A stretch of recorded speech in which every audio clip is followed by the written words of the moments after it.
শুভ দুপুর সবাইকে। সবাই কেমন আছেন? ওয়েলকাম করছি আমার পাঁচমিশালি কিচেনে। আজকে রান্নাবান্না দুপুরের এবং খাওয়া দাওয়া আপনাদের সাথে শেয়ার করলাম। আজকে রান্না হচ্ছিল সর্ষে ইলিশ। সর্ষে ইলিশটা এক একজন এক একভাবে রান্না করে। আমি সর্ষেটার মধ্যে আসলে লাল মরিচের গুঁড়াটা ইউজ করি না, একটু সাদা সাদাই রেখেছি। আমরা এভাবেই করি।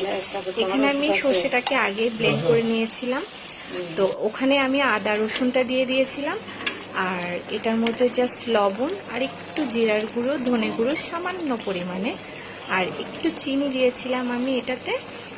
আর এটার সাথে আমি টমেটো, কাঁচা লঙ্কাটাকে আমি পেস্ট করিনি, এটাকে আমি গোটা গোটাই রেখেছি।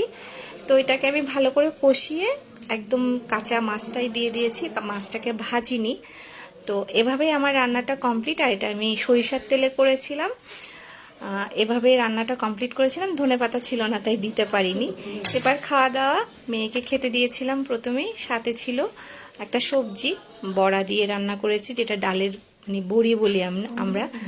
আর ডিম ভাজি করে নিয়েছিলাম একটু।